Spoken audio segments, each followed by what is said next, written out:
ஆதிரை புத்தக வடிவில் திரைக்கதை. புத்தகத்தை பெற டிஸ்கிரிப்ஷனில் உள்ள எண்ணிற்கு வாட்ஸ்அப் செய்யவும். I grew up being very familiar with was pluralistic society of a secular republic that believed in the belonging of each and every person who was from India. And it has been incredibly troubling to see the rise of a movement that is predicated on an exclusionary vision. I don't support the rally, but I don't know if the city has any jurisdiction on canceling a private event. RSS Chief Mohan Bhagwat claims to speak for Indian Americans. What is essentially a rally of India's Nazis. In 1939, MSG hosted a rally of American Nazis, and now 2026 on August 29th, MSG is once again throwing open the doors to host a rally of India's Nazis, the RSS. There is no room for Mohan Bhagwat and RSS hatred in our city. Should not allow the spewing of hate from a leader whose organization has fomented violence and promoted hatred. That is not the tradition of New York City. RSS is not a cultural organization. It is a Hindu supremacist paramilitary movement whose ideology and networks have been associated with horrific violence against Muslims, Christians, and other minorities in India. Now, its supreme leader Mohan Bhagwat is coming to Madison Square Garden. There is nothing inherently wrong with seeking legitimacy in America. வணக்கம், இது அரண்சை. நான் தேவா Bhaskar. RSS அமைப்புக்கு அமெரிக்காவில் இடம் கிடையாது. RSS அமெரிக்காவில் நுழையக்கூடாது. ஆர்எஸ்எஸ்னுடைய தலைவர்கள் இங்கே பேசக்கூடாதுன்ற மாதிரியான பல போராட்டங்கள், ஆர்எஸ்எஸ்னுடைய வரலாறு என்ன, அவர்கள் எவ்வளவு ஒரு மோசமான அமைப்புன்ற மாதிரியான பல பிரச்சாரங்களும் பல கூட்டங்களும் தொடர்ச்சியாக அமெரிக்காவில் இருக்கக்கூடிய நியூயார்க் சிட்டியில் நடைபெற்று வருது. எதனால் திடீர்னு அமெரிக்காவில் ஆர்எஸ்எஸ்க்கு எதிரான போராட்டங்கள் நடக்குது, இதனுடைய பின்னணி என்ன, அண்ட் இந்த விஷயத்தை நாம் எப்படி பார்க்குறோம் அப்படின்னு தான் இந்த வீடியோவில் நம்ம பார்க்க போகிறோம். அமெரிக்காவில் இருக்கக்கூடிய நியூயார்க் சிட்டியில் மேடிசன் ஸ்கொயர் கார்டனில் வரக்கூடிய ஆகஸ்ட் 29 ஆர்எஸ்எஸ்னுடைய சர்சங் சாலக், ஆர்எஸ்எஸ்னுடைய தலைவர் மோகன் பகவத் ஒரு உரையாற்ற இருக்கிறார். வசுதெய்வ குடும்பகம், எல்லாரும் பூமியில் ஒரே குடும்பத்தைச் சேர்ந்தவர்கள், ஒரே மக்கள் அப்படின்ற தலைப்பில் ஆர்எஸ்எஸ்னுடைய தலைவர் மோகன் பகவத் பேச இருக்கிறாரு. அமெரிக்காவில் இருக்கக்கூடிய ஒரு அமைப்பு, American Hindus for Engagement and Dialogue அப்படின்ற அமைப்பு இந்த ஈவெண்ட்டை வந்து நடத்துகிறாங்க. ஆர்எஸ்எஸ் தரப்புலேருந்து ஆர்எஸ்எஸ்னுடைய 100ஆண்டு விழா நடந்துட்டுருக்கு. அதனுடைய குளோபல் அவுட்ரீச் ப்ரோக்ராமாக பல நாடுகளுக்கு அவங்க பயணம் செய்ய இருக்காங்க. பல கூட்டங்களில் அவர் பேச இருக்காரு. முதல்ல அமெரிக்காவில் அவர் ஆரம்பிக்கிறாரு. நியூயார்க் சிட்டியில் மேடிசன் ஸ்கொயர் கார்டனில் அவர் பேசியிருக்காரு. அதுக்கப்புறம் கனடாவில் போய் டொரண்டோவில் பேசியிருக்காரு. அதுக்கப்புறம் லண்டனில் பேசியிருக்காரு. ஸோ இந்த ப்ரோக்ராம் எல்லாமே நடந்துட்டுருக்கு. அதனுடைய தொடர்ச்சியாக தான் மோகன் பகவத் அமெரிக்காவில் வரக்கூடிய ஆகஸ்ட் 29 ஒரு உரையாற்ற இருக்கிறார். இந்த உரைக்கு எதிர்ப்பு தெரிவித்து தான் அங்கே இருக்கக்கூடிய டெமோக்ராட்ஸ் அண்ட் ஹியூமன் ரைட்ஸை சேர்ந்தவங்க, இந்தியாவை சேர்ந்த பல அமைப்பை சேர்ந்தவர்கள், இந்தியர்கள் குறிப்பாக, இவர்கள் எல்லாரும் போராட்டத்தில் குதிச்சிருக்காங்க. அவர் சொல்லக்கூடிய காரணம் என்ன அப்படின்னு கேட்டிங்கன்னா, மேடிசன் ஸ்கொயர் கார்டன் அப்படின்றது ரொம்ப ஒரு பிரசித்தி பெற்ற ஒரு அரீனா. அங்கே கிட்டத்தட்ட ஒரு 22,000 பேர் கெப்பாசிட்டி கொண்ட ஒரு அரீனா. அது நியூயார்க்கில் இருக்கக்கூடிய ரொம்ப ஒரு ஃபேமஸான அரீனா தான் மேடிசன் ஸ்கொயர் கார்டன். குறிப்பாக நிறைய அந்த WWE பார்த்தீங்கன்னா ரெசல்மேனியாலாம் நடக்கும், அண்ட் நிறையா பாஸ்கெட்பால் மேட்சஸ் நடக்கும், நிறைய கான்சர்ட்ஸ் நடக்கும், ஈவெண்ட்ஸ் நடக்கும், பலர் பேசக்கூடிய இடம். ஸோ மேடிசன் ஸ்கொயர் கார்டன் அப்படின்றது நியூயார்க்கினுடைய ஒரு அடையாளம். அங்கே பல ஈவெண்ட்ஸ் நடந்திருக்கு, பல கூட்டங்கள் நடந்திருக்கு, பலர் உரையாற்றி இருக்கிறாங்க, வரலாற்று சிறப்புமிக்க தலைவர்கள் அங்கே உரையாற்றி இருக்கிறாங்க. இப்படிப்பட்ட ஒரு பிரசித்தி பெற்ற ஒரு வரலாற்று பூர்வமாக இருக்கக்கூடிய ஒரு நியூயார்க்கினுடைய ஒரு அடையாளமாக இருக்கக்கூடிய மேடிசன் ஸ்கொயர் கார்டனில் ஆர்எஸ்எஸ்ஸை சேர்ந்த ஒரு தலைவர் வந்து பேசுவதை ஏற்றுக்கொள்ள முடியாதுன்னு அங்கே இருக்கக்கூடிய பல அமைப்பை சேர்ந்தவர்கள், அதாவது Indian American Muslim Council, Hindus for Human Rights, அப்புறம் தலித் ரெப்ரசன்டேட்டிவ்ஸ், சீக்கியர்கள், கிறிஸ்தவர்கள் அண்ட் அமெரிக்காவை சேர்ந்த அரசியல்வாதிகள், அமெரிக்காவில் ஹியூமன் ரைட்ஸ் சம்மந்தமாக பேசக்கூடியவர்கள், வெறும் வெறுப்பு பிரச்சாரத்துக்கு எதிராக பேசக்கூடியவர்கள் எல்லாரும் ஒரு போர்க்கொடியை வந்து எழுப்பியிருக்காங்க. ஆர்எஸ்எஸ் எந்த மாதிரியான ஒரு அமைப்பு, அந்த அமைப்பை சேர்ந்த ஒரு தலைவர் மேடிசன் ஸ்கொயர் கார்டனில் பேசலாமான்ற கேள்வி எழுப்பியிருக்காங்க. குறிப்பாக நியூயார்க்கினுடைய மேயர் எல்லாருக்கும் தெரியும், ரொம்ப ஃபேமஸாக இருக்கக்கூடிய ஒரு நபர். அண்ட் அவருடைய வெற்றி அப்படின்றது பலராலும் கொண்டாடப்பட்டது. ஒரு டெமோக்ராட்டிக் வாய்ஸ். அவர் கிட்டத்தட்ட ட்ரம்பினுடைய ஒரு ஆதிக்கத்தின் கீழே அமெரிக்கா வந்த பிறகு ஒரு சின்ன ஒரு நம்பிக்கையாக வந்தவர் தான் ஜோரான் மம்தானி. ஜோரான் மம்தானி தான் நியூயார்க்கினுடைய மேயராக இருக்கார். ஸோ ஜோரான் மம்தானி இதை அலோவ் பண்ணக்கூடாது, நியூயார்க்கினுடைய மேயராக இருக்கக்கூடிய ஜோரான் மம்தானி இந்த ஈவெண்ட் நடத்துறதுக்கு அலோவ் பண்ணக்கூடாதுன்னு சொல்லி நிறையா ப்ரெஷரை வந்து அவருக்கு போட ஆரம்பித்தாங்க. அப்புறம் நியூயார்க் நியூயார்க்கினுடைய மேயராக இருக்க ஜோரான் மம்தானியும் அதுக்கு ரியாக்ட் பண்ணியிருக்காரு. அவரை பொறுத்த வரைக்கும் அவர் தெரிவிச்சிருக்கக்கூடிய கருத்து அப்படின்றது இந்த ஈவெண்ட் மேலே எனக்கு வந்து எந்த உடன்பாடும் கிடையாது. இன்ஃபேக்ட் ஆர்எஸ்எஸ் வந்து ஒரு வலதுசாரி அமைப்பு, பிற்போக்கான அமைப்பு. அந்த அமைப்பை சேர்ந்தவர்கள் பேசுவது, அந்த ஈவெண்ட் நடத்துறது, மேடிசன் ஸ்கொயர் கார்டனில் அவர் பேசுறது அப்படின்றதுல எனக்கு உடன்பாடு கிடையாது, அதை நான் ஏற்றுக்கொள்ளவில்லை அப்படின்றத தெரிவிச்சிருக்காரு. பட் இருந்தும் ஒரு ஈவெண்ட்டை கேன்சல் பண்ணுறது அப்படின்றது தொடர்பான அந்த பவர் வந்து தனக்கு இருக்க ஒரு ஈவெண்ட்டை கேன்சல் பண்ணுறது அது தொடர்பான பவர் தனக்கு இல்லை அப்படின்றது தான் அவர் தெரிவிச்சிருக்காரு. ஒரு ப்ரைவேட்லி ஆர்கனைஸ்டு ஒரு ப்ரோக்ராம் அது, அதை கேன்சல் பண்ணுறதுக்கான அதிகாரம் தன்னிடம் இல்லை என்றதை ஜோரான் மம்தானி தெரிவிச்சிருக்காரு. ஆனால் அந்த ஈவெண்ட் நடக்கிறது குறிப்பாக ஒரு இந்தியன் அமெரிக்கன் முஸ்லீம் தான் ஜோரான் மம்தானி. அவருக்கு நான் பார்த்த இந்தியா, என்னுடைய அம்மா வந்து ஒரு இந்தியர், அவர் சொல்லிக் கொடுத்த இந்தியா அப்படின்றது ஒரு ப்ளூரலிஸ்டிக்கான இந்தியா, ஒரு பன்முகத்தன்மை வாய்ந்த இந்தியா. அந்த இந்தியாவை ஆர்எஸ்எஸ் பிரதிபலிக்கல. ஆர்எஸ்எஸ் வந்து ஒரு வலதுசாரி, ஒரு இந்து இந்தியாவை தான் அவங்க வந்து பிரதிபலிக்கிறாங்க. இந்த அமைப்பினுடைய ப்ரோக்ராமை அதை வந்து வெல்கம் பண்ணுறதுலையோ அல்லது அதில் உடன்படுறதுலையோ தனக்கு நம்பிக்கை கிடையாது, அதை நான் ஏற்றுக்கொள்ளவில்லை அப்படின்றது தெரிவிச்சிருக்காரு. பட் அதை கேன்சல் பண்ணுறது தொடர்பான அதிகாரம் தனக்கு இல்லை அப்படின்றதையும் தெரிவிச்சிருக்காரு. இன்றைக்கி நியூயார்க் வீதிகளில் இதற்கு எதிரான போராட்டங்கள் அப்படின்றது அதிகரிச்சிருக்கு. வரக்கூடிய ஆகஸ்ட் 29 ஆர்எஸ்எஸ்னுடைய தலைவர் மோகன் பாகவத் பேச இருக்காரு. எதை முன்வைத்து இந்த எதிர்ப்புகள் நியூயார்க்கில் நடந்துட்டு இருக்கு அப்படின்னா, குறிப்பாக ஆர்எஸ்எஸ் என்ன சொல்கிறாங்களோ அதை முன்வைத்து தான் அந்த எதிர்ப்பு அப்படின்றது இருக்குது. கிட்டத்தட்ட ஒரு ஹோர்டிங்லாம் வச்சு எக்ஸ்பிளைன் பண்ணுறாங்க என்னென்ன காரணங்கள்னால நாங்கள் வந்து மோகன் பகவத்தை அலோவ் பண்ண மாட்டோம், ஏன் மோகன் பகவத் பேசக்கூடாது அப்படின்ற தெரிவிச்சிருக்காங்க. அண்ட் குறிப்பாக மேடிசன் ஸ்கொயர் கார்டனில் 1939 அந்த ஆண்டு நாஜிகளை வந்து ஆதரித்து ஒரு கூட்டம் வந்து மேடிசன் ஸ்கொயர் கார்டனில் நடந்திருக்கு. அந்த நிகழ்வோடு இதை ஒப்பிடுறாங்க. அன்னைக்கு வந்து ஒரு வெறுப்பை கக்கக்கூடிய, வெறுப்பை உமிழக்கூடிய நபர்கள் எல்லாரும் ஒன்று சேர்ந்து மனிதர்களை மனிதர்களாக பார்க்காமல் வெறும் வெறுப்பாக பார்க்கக்கூடிய, என்ன மதம், என்ன ரேஸ் அவன் அப்படின்னு பார்க்கக்கூடிய அளவில் ரொம்ப ஒரு பிற்போக்கான ஒரு மனிதர்களிடையே ஒரு வேறுபாடை உண்டாக்கக்கூடிய ஒரு மாநாடு அப்படின்றது மேடிசன் ஸ்கொயர் கார்டனில் நாஜிக்களுக்கு ஆதரவு தெரிவித்து 1939 நடந்தது. அதுக்கப்புறம் அந்த மாதிரி ஒரு மோசமான ஒரு நிகழ்வு அப்படின்றது மேடிசன் ஸ்கொயர் கார்டனில் நடக்கலை. அதுக்கப்புறம் இந்த ஈவெண்ட்டை அது கூட ஒப்பிடுறாங்க. இந்த ஈவெண்ட்டை வந்து நாங்கள் அப்படி தான் பார்க்குறோம், அந்த வரலாற்று பிழையை மேடிசன் ஸ்கொயர் கார்டனில் செய்யக்கூடாது அப்படின்ற கோரிக்கைகள் எல்லாமே எழுது. ஆர்எஸ்எஸ்னுடைய செயல்பாடுகளை முன்வைத்து தான் அவங்க நிராகரிக்கிறாங்க. ஆர்எஸ்எஸ் என்னென்ன பேசியிருக்காங்க, ஆர்எஸ்எஸ்னுடைய கடந்த காலம் என்ன, ஆர்எஸ்எஸ்னுடைய வரலாறு என்ன, ஆர்எஸ்எஸ் என்னெல்லாம் இந்தியாவில் பண்ணியிருக்கு, ஆர்எஸ்எஸ்னுடைய கருத்து என்ன, ஆர்எஸ்எஸ் எந்த சித்தாந்தத்தை தூக்கி பிடிக்கிறாங்க, இது எல்லாமே மனித குலத்திற்கு எதிரானது. மனிதர்களை சாதி ரீதியாக பிளவுபடுத்துறது, மத ரீதியாக பிளவுபடுத்துறது, மனிதர்கள் ஒன்று கிடையாது, ஒருத்தருக்கு ஒருத்தர் சமம் கிடையாது அப்படின்ற கருத்தை தான் ஆர்எஸ்எஸ் முன்வைக்கிறாங்க.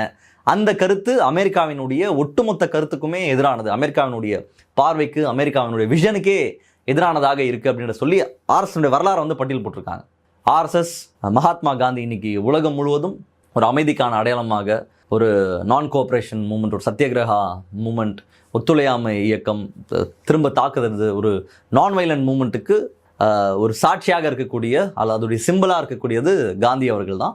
அந்த காந்தியை கொலை செய்தது ஆர்எஸ்எஸ் அப்படின்னு காந்தி கொலையிலேருந்து எடுக்கிறாங்க ஆர்எஸ்எஸ் வரலாறு. இன்னைக்கு தமிழ்நாட்டில் ஒரு மேடை கூட்டத்தில் ஆர்எஸ்எஸ்க்கு எதிராக ஒரு தீகா மேடையிலேருந்து ஒருத்தர் யார் என்ன பேசுவாங்களோ, ஒரு கம்யூனிஸ்ட் கட்சி மேடையிலேருந்து என்ன பேசுவாங்களோ, அந்த பிரச்சாரம் இன்னைக்கு நியூயார்க் வீதியில் நடக்குது. குறிப்பாக காந்தியினுடைய படுகொலை, அதுக்கப்புறம் ஹிட்லரை ஆதரித்தது ஆர்எஸ்எஸ்னுடைய குருக்கள், ஆர்எஸ்எஸ்னுடைய ஃபவுண்டிங் ஃபாதர்ஸ் வந்து ஹிட்லரை வரவேற்றது, ஹிட்லரை ஆதரித்தது, ஹிட்லரினுடைய அந்த ஸ்வஸ்திகாவை அவங்களுடைய ஃப்ளாக்ல வச்சிருக்கிறது, இது எல்லாத்தையும் சுட்டி காட்டுறாங்க. அது மட்டும் இல்லாமல் இன்னைக்கு இந்தியாவில் நடக்கக்கூடிய பல பிரச்சனைகளுமே அவங்க சுட்டி காட்டியிருக்காங்க. குறிப்பாக மாப் லிஞ்சிங், ஒருத்தர் வந்து இஸ்லாமியர் என்பதாலேயே தாக்கப்படுவது நம்ம இன்னைக்கு பார்த்துட்டு தான் இருக்கும். இந்தியாவில் ஒருத்தர் மாடு வச்சிருக்காரு, பீஃப் எடுத்துகிட்டு போகிறாரு, அது பீஃபை எக்ஸ்போர்ட் பண்ணுறாரு, பீஃபை சமைச்சு சாப்பிட்றாரு, கௌரக்ஷாஸ் அப்படின்ற பேரில் பல குண்டர்கள் குறிப்பாக வட இந்தியாவில் பசுவை பாதுகாக்கிறோம் அப்படின்ற பேரில் பல இஸ்லாமியர்களை வந்து தாக்கி அவங்க மரணம் அடைவது அப்படின்ற பல சம்பவங்கள் இந்தியாவில் தொடர்ச்சியாக நடந்துட்டுருக்கு. அதை சுட்டி காட்டிருக்காங்க. பாப்ரி மஸ்ஜித் இடிப்பு, அந்த ஃபேமஸ் ஒரு புகைப்படம் இருக்கும், அந்த புகைப்படமும் அங்கே எஸ்டாப்ளிஷ் செய்யப்பட்டிருக்கு. ஒரு பாப்ரி மஸ்ஜித் இடிப்பு, அந்த பாப்ரி மஸ்ஜித் இடிப்பில் ஆர்எஸ்எஸ்னுடைய ரோல் என்னவாக இருந்தது. அதுக்கப்புறம் அது மட்டும் இல்லை, இன்னைக்கு எதிர்ப்பு தெரிவிக்கக்கூடிய பல அமைப்புகளை சேர்ந்தவங்க பாப்ரி மஸ்ஜித் இடிப்பு நடந்து இன்னைக்கு ராமர் கோயில் கட்டி முடித்து அந்த ராமர் கோயில் ஃபண்ட்ஸை வந்து ஆட்டையை போட்டிருக்காங்க. அதில் ஒரு மிகப்பெரிய முறைகேடை அவர்கள் செய்திருக்கிறார்கள். அந்த கும்பல் தான் ஆர்எஸ்எஸ் கும்பல் அப்படின்ற குற்றச்சாட்டை முன் வச்சிருக்காங்க. இப்படி பாப்ரி மஸ்ஜித் இடிப்பு, இன்னைக்கு வந்து ஃபேமஸாக இருக்கக்கூடிய புல்டோசர் ராஜ், ஏதாவது ஒரு இஸ்லாமியர் அவர் வந்து ஏதாவது ஒரு பிரச்சனையில் ஈடுபட்டார் அப்படின்னா உடனடியாக அவருடைய வீடை வந்து புல்டோஸ் பண்ணுறது, அவரை வந்து பொருளாதார ரீதியாக உடனடியாக உடைச்சு அவங்கள காலி பண்ணணும். அவங்க வந்து திரும்ப எழவே கூடாது. அவங்களே பொருளாதார ரீதியாக நசுக்கணும், அந்த குடும்பத்தையே நசுக்கணும். இது வந்து ஒரு ஒரே மாதிரியான லா வந்து இங்கே கிடையாது. சட்டம் அப்படின்றது ஒரே மாதிரி இங்கே செயல்படாது. இந்துக்கள் அப்படின்னா வேறு மாதிரி செயல்படும், இஸ்லாமியர் அப்படின்னு இருந்தால் வேறு மாதிரி செயல்படும். இந்துக்கள் அப்படின்னா அது லா படி சட்ட ரீதியாக போகும். இஸ்லாமியர் என்றால் உடனடியாக அவருடைய வீடு வந்து புல்டோசரை வைத்து தரைமட்டமாக இடிக்கப்படும் அப்படின்ற ஒரு புதிய ஒரு அரசியலை நம்ம இங்கே பார்த்துட்ருக்கோம். புதிய சட்டத்தை நம்ம இங்கே பார்த்துட்ருக்கோம். அது கேள்வி கேட்கப்பட்டிருக்கு. அதை வந்து சுட்டி காட்டுறாங்க. ஆன்டி கன்வர்ஷன் லாஸ், இன்னைக்கு மத சிறுபான்மையினர்கள் மீது அவங்க மதத்தை பரப்புகிறாங்க, இந்துக்களை வந்து கன்வெர்ட் பண்ணுறாங்க வேறு மதத்துக்கு அப்படின்னு சொல்லி மிகப்பெரிய அளவில் தாக்குதலும் அதை ஸ்க்ரூட்டினைஸ் பண்ணக்கூடிய வேலையும் தொடர்ச்சியாக நடந்துட்டு இருக்கிறத நம்ம பார்த்துட்ருக்கோம். அதை சுட்டி காட்டியிருக்காங்க. மத சிறுபான்மையினர்கள் மீது ஆர்எஸ்எஸ் செய்த அட்டூழியங்கள் என்ன, தாக்குதல்கள் என்ன, கிறிஸ்தவர்கள் மீது அவர்கள் செய்த வன்கொடுமைகள் என்ன, இஸ்லாமியர்கள் மீது அவர்கள் செய்த வன்கொடுமை என்ன அப்படின்றது பட்டியலிடப்பட்டிருக்கு. மணிப்பூர் பிரச்சனையில் சர்ச்சஸ் எரிஞ்சது, எத்தனை சர்ச்சஸ் அங்கே மணிப்பூர் கலவரம், அதை ஒட்டி சர்ச்சுகள் மீது நடத்தப்பட்ட தாக்குதல் அது சுட்டி காட்டப்பட்டிருக்கு. இப்படி ஆர்எஸ்எஸ்னுடைய வரலாறு என்ன, ஆர்எஸ்எஸ் என்ன பண்ணிட்டு இருக்கு இந்தியாவில், ஒரு ரிலீஜியஸ் ஃப்ரீடம் அப்படின்றது இந்தியாவில் இருக்கா? இன்றைக்கி அமெரிக்காவில் இருக்கக்கூடிய அதிகாரிகள் நோக்கி அவங்க கேள்வி எழுப்புறாங்க. ஆர்எஸ்எஸ்னுடைய கடந்த காலம் அப்படின்றது இதுதான், ஆர்எஸ்எஸ்னுடைய வரலாறு அப்படின்றது இதுதான். ஆர்எஸ்எஸ் ஒரு religious freedom, international affairs for religious freedom, அவங்க ஆர்எஸ்எஸ்க்கு என்ன மதிப்பீட்டை முன் வச்சுருக்காங்க, ஆர்எஸ்எஸ் என்ன மாதிரியான ஒரு அமைப்பாக இருக்குது அப்படின்றது எல்லாத்தையும் பட்டியலிட்டு அவர்கள் இங்கே வரக்கூடாது அப்படின்றதை அவங்க சுட்டி காட்டியிருக்காங்க, பேசக்கூடாது அப்படின்றத சுட்டி காட்டியிருக்காங்க.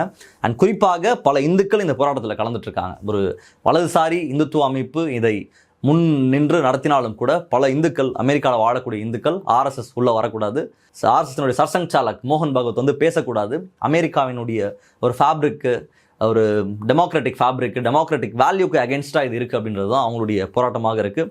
அமெரிக்காவில் இருக்கக்கூடிய காங்கிரஸில் இருக்கக்கூடிய ஒரு வேட்பாளர் வந்து கலந்துட்டுருக்காரு நியூயார்க்கில். அவர் பல முக்கியமான கருத்துக்களை முன் வச்சிருக்காரு. குறிப்பாக இந்த 1939 நாசி ரேலியோட, நாசி கேம்பெயினோட தான் இதை ஒப்பிட்டு அவர் பேசியிருக்காரு. அண்ட் இந்த இடத்துல அமெரிக்காவில் நாங்கள் பலரையும் என்ன ரேஸ்ன்னு பார்க்க மாட்டோம், மனிதர் அவ்வளோதான், அதை தாண்டி அவங்க என்ன ரேஸு, என்ன ஜெண்டரு, என்ன மதம், என்ன ஜாதி, இது குறித்தான எந்த டிஃப்ரென்ஸும் எங்களுக்கு கிடையாது. அவர் என்ன கடவுளை கும்பிட்றாரு அப்படின்றது இங்கே பிரச்சனையே கிடையாது. மனிதர்களை நாங்கள் மனிதர்களாக தான் பார்க்குறோம். அப்படி மனிதர்களை மனிதராக பார்க்காத, அவர்களை சாதி ரீதியாக, மத ரீதியாக, நிற ரீதியாக பார்க்கக்கூடிய ஒரு அமைப்பு, அதை சரி என்று சொல்லக்கூடிய அமைப்பு, அந்த அமைப்பினுடைய தலைமை வந்து அமெரிக்காவில் பேசுகிறது, மேடிசன் ஸ்கொயர் கார்டனில் பேசுகிறத ஏற்றுக்கொள்ள முடியாது அப்படின்றதை தெரிவிச்சிருக்காரு. அண்ட் அந்த போராட்டத்தில் கலந்துட்ட பல இந்துக்களையும் அவர் வந்து வாழ்த்தியிருக்காரு. ஸோ இதுதான் அமெரிக்காவில் இன்றைக்கி ஆர்எஸ்எஸ்க்கு எதிரான போராட்டத்திற்கு ஒரு முக்கியமான காரணியாக அமைஞ்சிருக்கு. அண்ட் அது மட்டும் இல்லாமல் அமெரிக்காவில் நம்ம நிறைய ஒரு 2-3 நேர்காணல்களில் பேசணும். அமெரிக்காவில் சாதி எந்த அளவுக்கு ப்ளே ஆகிட்டு இருக்கு, குறிப்பாக இந்தியர்கள் மத்தியில் அவங்க இங்கேருந்து புலம்பெயர்ந்து போகக்கூடிய மற்ற சாதி இந்துக்களை எப்படி பார்க்குறாங்க, எப்படி அணுகிறாங்க, குறிப்பாக தலித்துகளினுடைய நிலைமை அப்படின்றது என்னவாக இருக்குது அப்படின்ற தொடர்பான பல விஷயங்களை பார்த்துருக்கோம். குறிப்பாக ஜாதி வந்து ஒரு டிஸ்கிரிமினேஷன் அப்படின்றத ஒரு சட்டமாக கொண்டு வருவதிலேயே அங்கே இருக்கக்கூடிய பிரச்சனை என்ன அப்படின்றத பார்த்தோம். இன்னும் பல நகரங்களில் சட்டமாக்கப்படவில்லை. காஸ்ட் என்ற கான்செப்டே அவங்களுக்கு புரியாமல் இருக்கும் பொழுதும் கூட அங்கே இருக்கக்கூடிய அமைப்புகள், அங்கே இருக்கக்கூடிய நண்பர்கள் வந்து அதை ஃபைட் பண்ணி காஸ்ட்டை வந்து ஒரு அஃபென்ஸ் அப்படின்னு நம்ம கொண்டு வரணும், அது டிஸ்கிரிமினேஷனாக அவங்களுக்கு புரிய வைக்கணும், அதை கொண்டு வரணும்னு சொல்லி பல முயற்சிகள் எடுத்துகிட்டு இருக்காங்க. ஏன்னா அந்த அளவுக்கு தீவிரமாக தான் அமெரிக்காவிலையும் சாதி அப்படின்றது செயல்பட்டு வருது. அப்போது ஏற்கனவே அமெரிக்காவில் சாதி இருக்கிற சூழலில் அங்கே சாதிக்கு எதிராக ஃபைட் பண்ணுறவர்களும் மோகன் பகவத் வரக்கூடாது, பேசக்கூடாது அப்படின்ற கருத்தை முன் வச்சுருக்காங்க. மோகன் பகவத் அமெரிக்கா வந்துட்டார், ஆகஸ்ட் 29 பேச தான் இருக்கார். பட் இருந்தாலும் அவங்களுடைய எதிர்ப்பை வந்து அங்கே பதிவு பண்ணியிருக்காங்க. அங்கே இருக்கக்கூடிய வலதுசாரி அமைப்புகளுக்கு இது வந்து ஒரு உற்சாகத்தை கொடுக்கக்கூடிய ஒரு நிகழ்வாக தான் ஆப்வியஸாக இருக்கும். அண்ட் அவங்களுடைய இந்த நாட்டிலேருந்து முதல்ல யார் அமெரிக்காலாம் போயிருப்பானா பொருளாதார ரீதியாக உயர்ந்த இடத்துல இருக்கக்கூடியவர்களுக்கு தான் அந்த வாய்ப்பு எல்லாமே கிடைக்கப்பட்டிருக்கிறோம். அவங்களுக்காக செயல்படக்கூடிய ஒரு அமைப்பு தான் ஆர்எஸ்எஸ் அமைப்பு அப்படின்றதையும் ஷாமா சாவந்த், அவங்க ஒரு முக்கியமான ஆக்டிவிஸ்ட் அமெரிக்காவில் இருக்கக்கூடிய, அவங்க சுட்டி காட்டியிருக்காங்க. குறிப்பாக பணம் படைத்த உயர் சாதிகளுக்கான ஒரு அமைப்பு தான் ஆர்எஸ்எஸ். அவங்களுடைய நலனை பேணி பாதுகாப்பது தான் ஆர்எஸ்எஸ். அவங்களுக்கான நெட்வொர்க்கிங்கை பண்ணுறது தான் இந்த அமைப்பினுடைய வேலை. அதை தான் இந்த அமைப்பும் பண்ண இருக்குது. இப்படிப்பட்ட அமைப்பு மனிதர்களை சாதி ரீதியாக, மத ரீதியாக, நிற ரீதியாக, ஜெண்டர் ரீதியாக இப்படி எல்லா வகையிலையும் பிரித்து பார்க்கக்கூடிய ஒரு அமைப்புக்கு மேடிசன் ஸ்கொயர் கார்டன் இடம் கொடுக்கக்கூடாது அப்படின்ற அளவில் அவங்களும் தங்களுடைய எதிர்ப்பை வந்து பதிவு பண்ணியிருக்காங்க. ஸோ இது மட்டுமே இல்லாமல் இன்னும் பல நாடுகளில் அவர் பேசியிருக்காரு. இதில் என்ன பேச போகிறாருன்னு தெரியல. ரொம்ப மிகப்பெரிய அயனி என்ன அப்படின்னா, ஒரு நகைமுரண் என்ன அப்படின்னா, இந்த ஒட்டுமொத்த விஷயத்திலேயே அவர் பேசக்கூடிய தலைப்பு அப்படின்றது ஒன்னஸ், வசுதெய்வ குடும்பகம், எல்லாரும் ஒன்று தான், எல்லாரும் ஒரே குடும்பம் அப்படின்றது தான் பேசியிருக்காரு. அவங்க அந்த மாதிரிலாம் இந்தியாவில் பேசினதே கிடையாது. இங்கே தொடர்ச்சியாக அவங்களுடைய கருத்து அப்படின்றது எல்லாரும் இந்துக்கள் அப்படின்றத பேசுவாங்க. அதையும் அவங்க சுட்டி காட்டியிருக்காங்க. அவங்க இஸ்லாமியர்கள், கிறிஸ்தவர்கள் அப்படின்லாம் யாரையும் இந்தியாவில் வந்து ஏற்றுக்கொள்வது கிடையாது. ஆர்எஸ்எஸ்னுடைய கருத்து அப்படின்றது எல்லாருமே இங்கே பிறந்தவங்களாம் இந்துக்கள் தான். அவங்க வந்து மாறி போயிட்டாங்க. அதை ஒத்துக்கலை அப்படின்னா நீ இந்தியாவில் இருக்கக்கூடாது, இதுதான் ஆர்எஸ்எஸ்னுடைய கருத்து. இப்போது அப்படிப்பட்ட கருத்து கொண்ட நபர்கள் இங்கே பேசக்கூடாது, வரக்கூடாது அப்படின்ற அந்த பார்வையை தான் அவங்க முன் வச்சிருக்காங்க. போராட்டம் அப்படின்றது வலுப்பெற்று இருக்கு. அவர் என்ன பேச போறாரு அப்படின்றது நமக்கு தெரியல. அவர் என்ன கருத்தை பேச போறாரு, என்னென்ன விஷயங்களை சொல்ல போறாரு அப்படின்றது தெரியல. பட் ஆர்எஸ்எஸ் எதற்கு நிற்கதோ அதற்கு தான் இன்றைக்கி அவங்க அமெரிக்காவில் அடி வாங்கியிருக்காங்க. அவங்களுடைய கருத்து அப்படின்றது மனித குலத்திற்கு, மனிதத்திற்கு விரோதமாக இருக்குது. அதை ஏற்றுக்கொள்ளக்கூடாது அப்படின்றது தான் இன்றைக்கி அமெரிக்காவில் இருக்கக்கூடிய American activist, Indian American activist எல்லாரும் போர்க்கொடியை உயர்த்தியிருக்காங்க. ஆர்எஸ்எஸ் என்ன பண்ணுது அப்படின்றத நம்ம பொறுத்திருந்து பார்க்கலாம். உங்களுடைய கருத்து ஏதாவது இருந்தால் நிச்சயமாக கமெண்ட்டில் போடுங்க. மற்ற நிகழ்ச்சி சந்திப்போம். நன்றி, வணக்கம்.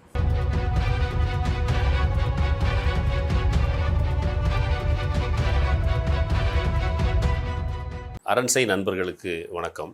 அரண்சை ஊடகம் சுயேட்சையாக இயங்குவதற்காகவே உருவாக்கப்பட்டது. நாம் செய்கிற வேலை உண்மையிலேயே மக்களுக்காக செய்கிறோம் என்பதை நீங்கள் நம்பினால், வாய்ப்பு இருந்தால் இந்த ரேசர் பே கியூஆர் கோடுக்குள்ளே நீங்கள் வந்து அதை ஸ்கேன் பண்ணி எங்களுக்கு உங்களால் இயன்றதை, விருப்பம் இருந்தால் ஆதரவு தெரிவிக்கலாம்.